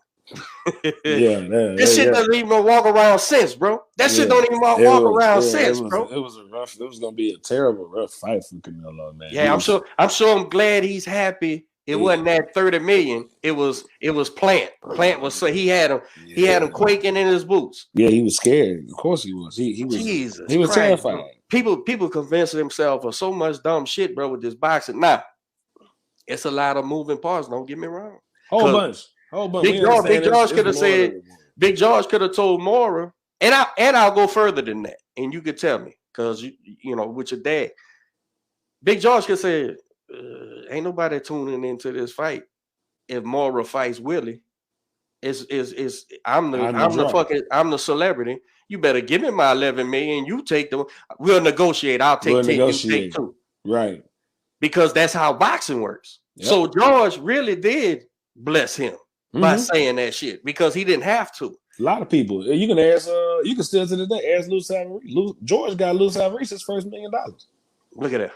And I remember that fight. Yeah. Competitive fight too. Gaiman's got his first $1 million. My dad, we was in man, I'm showing my age a little bit with this one. We was in Oshman's. And Oshman's, the sports fan. Yeah. I remember that. And so Lou Savarese's mom was in there. And she just happened to be there in that day at the moment, just probably buying some stuff or whatever. Seen my dad. Gave him a hey Roy, how you doing? Gave him a hug and everything. She was like, because they changed their life. Right. Made the difference. The difference in the world. I was like, this. I'm looking at my daddy like, I guess you was kind of decent to some people, huh? You know what I'm saying? Like you just kind of, come through a negotiation. But that was the kind of thing that George That's the kind of person George was. George wasn't necessarily People forget George. Boxing was just a job for him. Like he said, he was moonlighting as a boxer. That's all that was. He was a preacher, but he needed to make the money for his kids. He was thinking about down the line, right, and everything else. So he just let me go back and fight a little bit of my money, and then I'm gonna get back out. And did he do it? And did he earn some money, boy? Hey, I remember because, of course, the first George I just knew through being told about it, and of course seeing the mega fights and being taught about, from my pa, my uncle, my family about who George Foreman was and all this here. But I got to witness the second coming, in the 80s, the late 80s, and I got to witness his celebrity shit. I remember he was getting a TV show and all that shit. I remember all that. He was a huge celebrity. He's a figure. Outside, he transcended boxing. Right, yeah, right. He was a figure at that point. So he was the draw, man. And back to what I was saying, yeah, you have the draw and the other guy. And the other guy's whole fucking job is to maximize his other guyness and then whoop this guy. Yep. So you could become the draw. Now, Hawkins back to Ruiz AJ. Ruiz upset AJ. Now in the rematch, he maximized his other guyness and got $6-7 million, life-changing shit. Yeah, and he shit the bed in the rematch, but I don't even. That's where he fell off. That's where he fell off. I don't even acknowledge that fight no more, man. I'm just so, bro. I don't acknowledge that fight. I don't. The podcast was only a year old, maybe 2 years old, and I'm sitting there with my fighter Robert Redmond Jr., ABO. Oh, I know my boy Red. Okay, we got him the title shot. We got him the title, and then I'm sitting there with Fresh, my partner, and they did the weigh-in the night before, and so we at the gym because this is pre-COVID, right? So we still at the gym doing the podcast. We built the office into a little studio and shit, and man, they so excited because we were always excited about Ruiz winning, the American win, and then the first Mexican heavyweight champion ever. Not undisputed, but unified. Unified. And so I'm sitting there and everybody's so excited. And one of my insiders said, Coach, sources. I'm not going. Yeah. I could, because absolutely not. Though we got to keep people. You got to keep people where they at. He said, Coach, camp was hard, bro, because him and Manny Robles is tight as alligator ass, right? He goes. He wouldn't show up he wouldn't show up, man. Bruh, it was a weight loss camp, and he didn't weight loss. He wasn't there, man. He might have did 2 weeks of work, real boxing work. I said, what? And then they went to Saudi, right? To get him that money, to get him that big money. And so I'm looking at AJ. I said, man, that's bad because AJ is working now. Regardless of what you agree with his fundamental boxing or not, he's working, and he made it to where he made off his ability. Yep. And it looks like he put them fucking weights down. It looks like he did, because he did. He slimmed out. It looks like he looks like a boxer now. The muscles done elongated. Yeah, but he's lean. I said, man, this might be rough. I said, I don't know, man. So they do the weigh-in. So the next morning we at the gym, bro. We plug up the mics and shit. So Fresh, Mexican American, right? Man, we believe, man. Ruiz did us so proud. This and that. Now, let me be clear now. I was rooting for Ruiz 1,000%. I was rooting for Ruiz. I got friends that'll tell you when the odds came out, when they switched it to Andy Ruiz and the odds came out. My cousin will tell you, and I got like 3 homeboys. I said, right then and there, just because I know Andy Ruiz from fighting Joseph Parker, not even just Joseph Parker, but I just know his fighting style. I said, bro, I spent $1,000 on Ruiz right now on the knockout win. And they was like, you sure? And I was like, and I shit you not, the day of the fight, even my cousin was sitting in there, he was like, cuz, you sure you don't want to go put that money in? And I was like, nah, man, it's all good. And it happened exactly like I thought. Because I understand. That's what comes with an understanding of boxing, like we was talking about. That's just knowing. You That's talking just about knowing. You talking about the first one? Yeah, the first one. That's just knowing. That's just knowing. I was totally uneducated on Ruiz. Totally. See, so I didn't know. You can ask my dad. Whenever you get my dad on here, you can ask him. No, I believe you because he said John told me. I had people telling me that Ruiz was the real deal. Don't worry about what he looks like and all that. So I swear, don't worry about that at all. But I didn't know. So I'm talking about the rematch in Saudi. Yeah, he pissed me. As soon as they said 280 something, bro. Like, oh, that's a wrap. So fresh is saying that, and Robert goes, yeah, man. We work so hard as fighters, man. There's no way Ruiz is gonna let this go. He there's no way, man. He hurt. Yeah, he got clipped. He'll probably tighten up his defense, be careful, but he'll go out there and get him. So it came to me. I said, y'all are out y'all rabbit ass mind. I said, because one thing you're gonna learn about this game, that scale don't fucking lie, bro. It don't. That body don't lie. And here's what I'm saying. Yeah, he don't have great genetics, but that's neither here nor there. You don't need great genetics to be. You could be in shape and not look it. But George got me out of that mindset a lot. It took that shit don't matter, bro. That shit don't matter. I wanna have a big cute. Look like a weightlifter and shit. Yeah, fuck all that, man. No, man. George like, for what? What you gonna do with that? Two words. You gonna be a model? Two words. Well, first 2 words, George Foreman. The second coming of George Foreman. 2 words. Tyson Fury, man. Tyson Fury, bro. Pure boxing ability, dog. Pure boxing ability.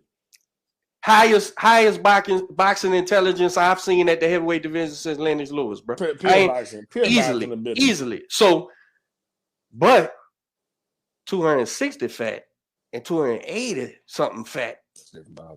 You gave away what you had. You gave away now that time, and you gave away because you're not doing it. You're not in the gym. Time and reactions. You're not in the gym, bro, and it shows. So I told him, I said, bro, it'll be everything. He might get clipped. He might get knocked out. And they was like, oh, you crazy. I said, he might get knocked out, but my phone got 10%. Oh, okay. Well, if you gotta go, bro, we good, man. We've been running a while, but I make this point. I said he gave away all his advantages, and he may get clipped, but more so than that, look at AJ. AJ came to take them titles back any kind of way. Boxing, whatever he had to do, whatever fight you was gonna show up with, he was with it. 100%, bro. Klitschko said, "Look, you already know how to. You beat me on the inside, so we ain't got to work on that. Let's work on the outside of that thing." And that's exactly what he did. Hey, and this is the thing about this, man. It's funny that no matter the dollar amount, no matter the size of the event or promotion, boys are always the ones who make the mistake. They always make the same mistakes that had they looked back through boxing, you can see guys who did what you was doing and how it worked out. Yep. And there's no excuse for it. Now, I didn't run away. A lot of people ran away from Ruiz after he shit the bed. I didn't. I still like him. I still believe in him. I still believe in him. I'm glad that he's with Reynosa, and it seems like they don't let him out the gym because that's what he Canelo keep his big ass in there, like, boy, because he's talented. If you're gonna be a Mexican, bro, you're gonna be one of us in here. Right. You're gonna earn your keep. You're gonna earn your keep. So, man, damn. 6-1, bro. What you gonna do, man? You got a fight coming up? What you gonna do? You fighting anymore? What you gonna do? Man. I was supposed to be on a El Tigre card, man. And then so what ended up happening with that one? So something went stupid with the paperwork, and then my first opponent ended up testing positive.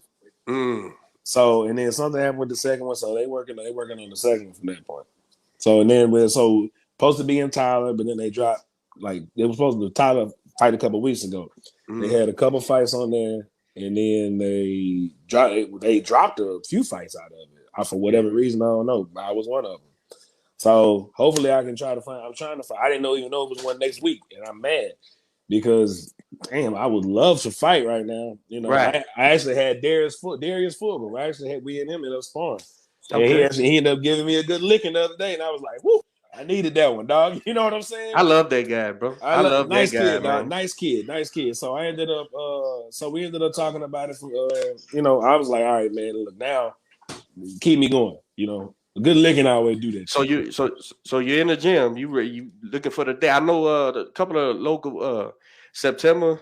I mean, I don't know. LT September 18th. Yeah, he got September 18th. I need to call him again because my They might birthday be. September 19th, and I Yeah, need. I'm sure that. they building the card, bro. I I'm need sure that they building the card. September 19th. That is my birthday, so I need that. I need that fight. I'm gonna hit Alfonso and Chris up. And I need tell that them fight. you in the gym, man. I need that fight back. And then I know next fight up that UFC Fight Pass card, I'm sure may be filled, but I know they doing Sugar Land in October, bro. So I heard about that. And I'm you know, we plan to do another call that fight too. The Fight Pass, of course, got their own promotion and shit, production for calling, but we gonna do that. We supposed to be doing that Sugar Land one too, bro. And yeah, man. So Agda, bro, is your dad and them gonna do some fights or what? They haven't done nothing until right before COVID. Yeah, man. We was active for that. All up leading into it. You know, but man. Are they trying to get something, or maybe next year, or what? What they talking about? Nah, he shooting this year. Apparently, he's shooting in a couple weeks. Apparently, what he say, I told him just give me everything before the. Apparently, okay. He say. I told him, I said, just book the fight before the Spence and Pacquiao fight because I'm going to the fight. Yeah, man. What you got? What's gonna happen? Earl in 5. Yeah, I got Earl in 5. I don't know. The energy, you know, Pacquiao's still good. The energy, Keith Thurman and them are just lazy, but Earl has the right mindset. Yeah, Thurman gave that fight away. Gave that fight away, man. You gave the first 6 rounds to Manny Pacquiao, bro. That was a bad day. And guess what? What a knockdown. And that damn inactivity because you playing hurt and all that. Man, you was the top dog at welterweight, bro. And then you went out there. Josito Lopez they should have gave Josito Lopez that win. You didn't throw a punch for a minute and a half, and he was punching on you. So that's a case of outthinking yourself. Thurman thought he was the top, and I ain't never seen a guy destroy his own career like he seems to have done. He's done it. He has done it. He has done it. I thought Riddick Bowe was bad, but he did it. Yeah, man. And Spence is he's a different creature. He's a different creature guy, bro. He's a big guy, bro. For the say he's a welterweight too. He's a presence, man. He's 5'9" or something, but he ain't. Because I was with him and Dave. Well, no. I mean, compared to them other, like compared to Manny Pacquiao, bro. Manny Pacquiao like 5'4" or 5'5" or something, bro. He's a big Pacquiao don't count. He don't count. Yeah, he's a different. Manny Pacquiao. That's why. We'll talk about that another time, though. Yeah, I got Spence in that one too. I don't know, stop his decision, but I think he's just gonna be too much for this at this stage. At this age, career. Yeah, I got Earl in 5 though. All right, bro. Well, look, man, when you get the date, man, let's do a show. Let's promote the shit out of it, man. And I know I gotta actually be involved with I know I hate the whole promotion thing. I know I gotta do it. I gotta do it now. I understand. All right, bro. Appreciate you, man. It was a good show, man.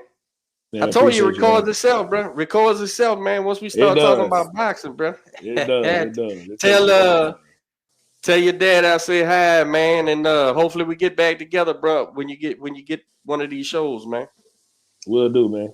Will do. All right, brother. Appreciate you. All right. Take it easy.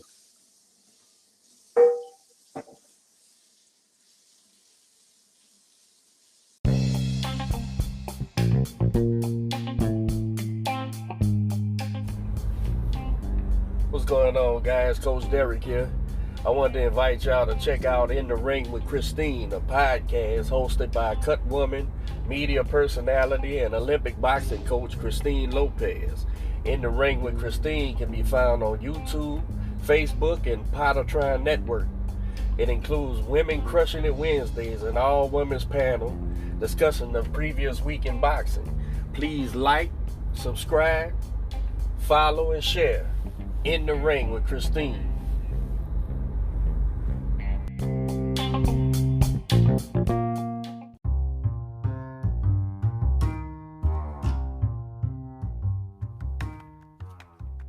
Coach Derek here. I wanted to invite you guys to follow our new sponsor, Fighters Rep. It's a California-based premier kickboxing promotion that features some of the best pure strikers on the planet. Fighters Rep utilizes the IKF's unified kickboxing rules, prohibiting two-handed clinches, ensuring that participants stand and fight. Please follow Fighters Rep on YouTube, Twitter, and Instagram, and be sure to check out fightersrep.com to keep up with their scheduled events, merch, and viewing options.